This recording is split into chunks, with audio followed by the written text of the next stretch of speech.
He can be seen around Columbia, and he's hosting a show on the last Sunday of every month at Curiosity Coffee Bar. His name's Gregory Hardy. Give it up for Gregory Hardy, everybody.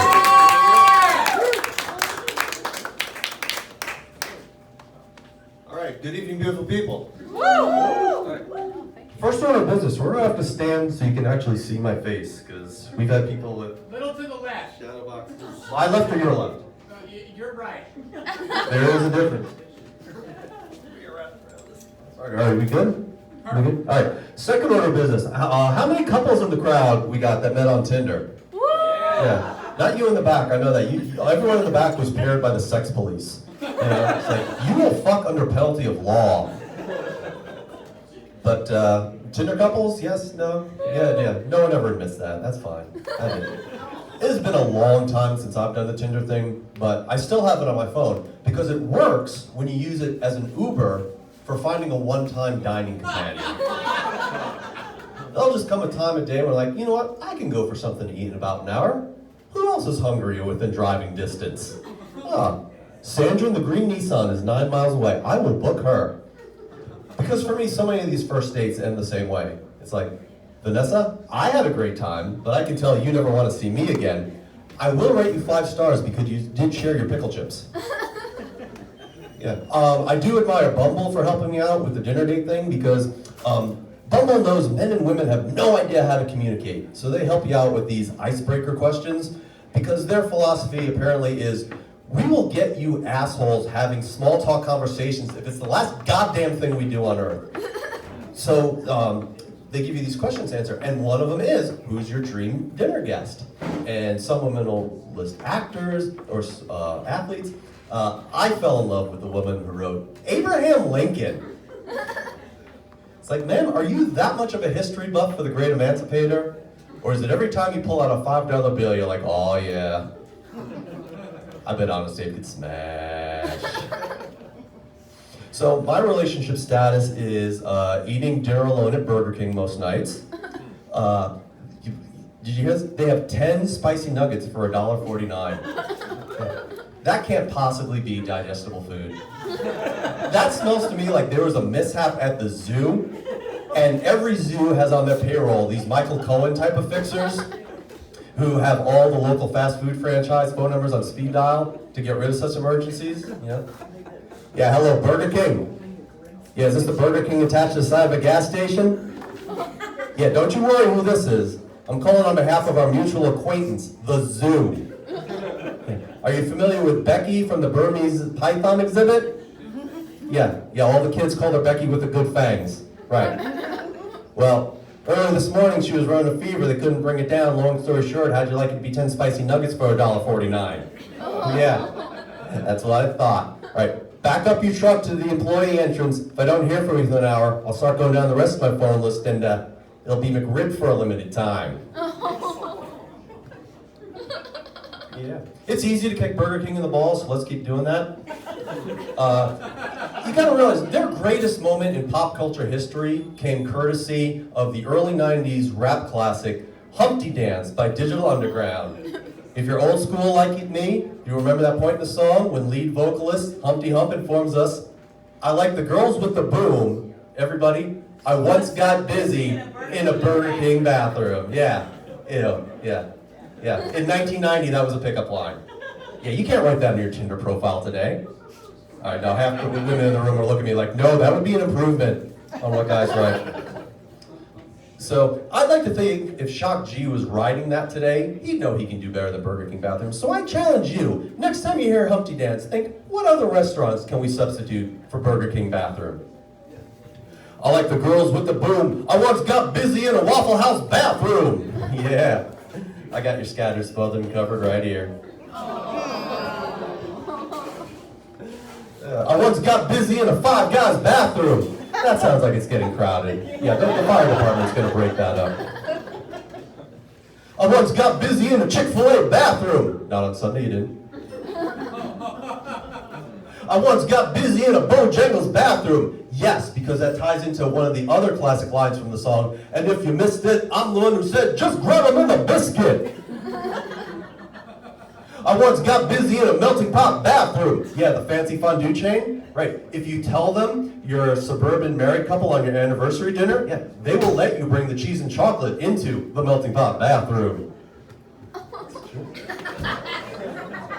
But that's my hobby. I like taking song lyrics and mixing them up. My dream job is to work at an advertising firm, and there's a lot of them these days. They don't even come up with ideas for commercials. They'll just take a pop song and place it over, pictures of the product. I'd be great at adjusting those lyrics to match the goods and services. We could send sales of McDonald's breakfast menu through the roof if we get the rights to this song. Baby, why don't you just make me a McGriddle? There's bacon, eggs, and cheese up in the middle. So why don't you just make me a McGriddle? Thank you.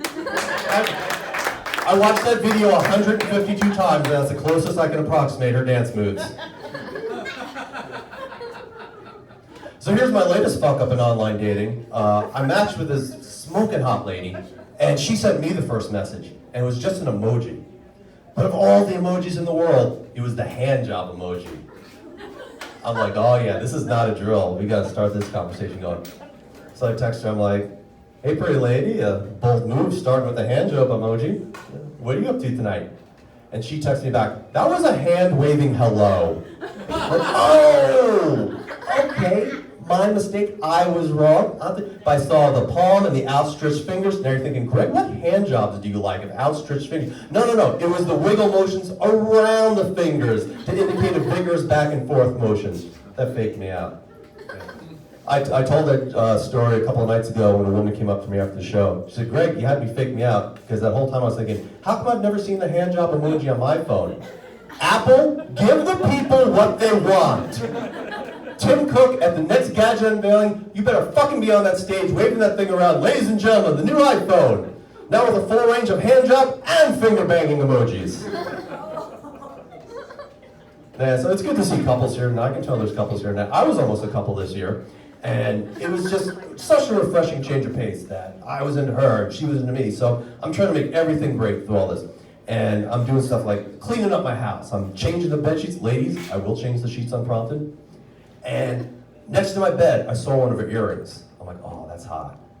And then later on, when I was switching the sheets from the washer to the dryer, out on the floor popped the other earring. I'm like, oh, okay, time to take action.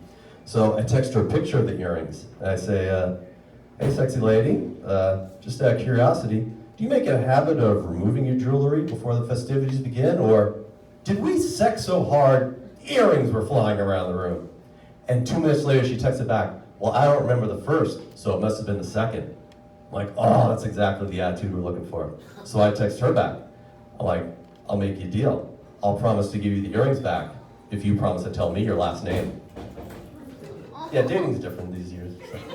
So like I said, I'm just trying to make everything great. So one Wednesday, I'm texting her way in advance. I'm like, hey, what adventures we want to do this weekend? What are you up for? About 4 hours later, she texted back. She says, Greg, I have to be honest. I've reconnected with someone in my past, and I want to concentrate on that. I'm staring at my screen like, oh my God, reconnected with that is such oddly specific wording. That is like if I tried to call her, that was a pre-recorded phone message waiting for me. We're sorry. The smoking hot single mom sex goddess you've been fucking and intended to have sex with well into the foreseeable future has reconnected with someone in her past. If you'd like to leave a pathetic declaration that she goes back in touch if things don't work out with Back to the Future Man, press 1. If you need to stare at the wall for several hours in dismay, please stay on the line. If you feel you reached this recording in error, you didn't. So I'm back to square one. I did have one date recently, but even to get that, I had to break one of my rules. See, when I see a woman's profile, I like to see a range of pictures to get a story of her life. This woman had one picture, and it was a head and shoulder shot of her in a graduation cap and gown. I'm like, all right, that counts as a story. She's in her late 30s. She's proud of her master's, a PhD, whatever she had. I'm not gonna, be rude, make fun of like, hey, was that your Halloween costume last year? On the other hand, that would be a hell of a catfish on her part. Ha ha! You saw the mortarboard and thought I was on to the book learning. Gotcha. Now meet my 5 kids, none of whom are vaccinated. Last week it was 7. So, I meet cap and gown lady down at 5 Points, and the weather was cooperating, so we're like, let's out eat on the patio. So we started, and conversation didn't start off electrifying, but I'm hanging in there. I'm not even halfway through my panini. It was an okay panini. It was no McGriddle. Why don't you pull on over? Why don't you hit the drive-thru? Why don't you order hash browns, baby? But I digress. So, we're in, and out the front door of this restaurant walks this little old lady. And she's walking by our table when she stops and turns to us and leans over her table, stares at us, and tells us wistfully, always stay in love. And then she waddled away. I'm like, bitch, I am trying to back out of this gracefully. Don't start playing the meant to be card. I thought all people were supposed to be wise. Where's the wisdom in that? We're 2 people who've known each other 12 and a half minutes. We're trying to remember to chew with our mouths closed. She says it's like, oh, there's the Notebook 2 going on there. Let me tell them to keep on going. So, and then even more awkward, cap and gown lady, she bought it. Like, her body language changed. She started acting all coy, like, did you put her up to that? Was that your grandma? It wasn't, but it gave me this idea. I'll bet there are grandmas all over the place who'd be willing to supplement their meager retirement income with straight cash for walking up to strangers and telling them to always stay in love, right? Yeah. So fellas, I'm starting this business. For $50, I would get a random little old lady to walk up to you during a date night to tell you to always stay in love. You will get the little old lady seal of approval, and you will look classy as balls. Whether it's a first date or just to mix it up on a date night, just think how much of a little twist on that'll be. You know, the usual conversation. Like, so how's work? How's your sister? Wait, hold that thought. This random octogenarian has just appeared out of thin air, and it looks like she wants to tell us something. Ma'am, always stay in love. Young man, you look so responsible, like a good provider. And young lady, now that you've heard this, try to keep your panties dry till he drives you home. No. As part of your down payment, I will be on site to make everything go smoothly. All right, Vivian, okay. You see the redhead in the green dress? Okay, that guy in the purple shirt next to her, he's paying for this. When the waiter takes the order, that's when you will go over and work your magic. Now, one last time, what's the line? Always smell the glove. What? No, that's a Spinal Tap reference. Where the hell did you get that? How do you know Spinal Tap Smell the Glove album? Do you want your $5 cut of this or not? Jeez. No, but I'm serious. I've started the website. Look it up. Search for GWG. It stands for Grannies with Gratitude. And I've already written the jingle. Grannies with Gratitude, and I say it with authority, because the little nanas that spot true love are in the minority. Thank you. Ladies, I'll leave on this note. I know I'm horrible at online dating, but that's because I always misconstrue what you write in profile. There's this one lady, her bio was entirely a list of deal breakers. And the last one was in all caps, so you know she meant it. And she wrote, I need me a clean man. I'm like, yeah, I hear you. Hygiene's important. You want to come back to my place, you can see my collection of hotel soap I've stolen from everywhere I've traveled. So a little after that, I was on a first date with another nice young lady. We were exchanging online, we're dating horror stories. I mentioned the clean man request. She says, Greg, what she meant was, she's looking for a man who's clean of drugs and alcohol. Like, oh, okay, that makes sense. But isn't it interesting though, when I put myself in your shoes, that I'm thinking when you swipe right, the only thing you're going through your brain is, please Lord, send me a man who can wipe his own ass. All right, thank you everybody. I'm Gregory Hardy. This is a great night. SandBar, this is great. Everyone have a great Father's weekend. If you don't mind, give it up for my dad, who drove up here from Clearwater, Florida today. This is a great time.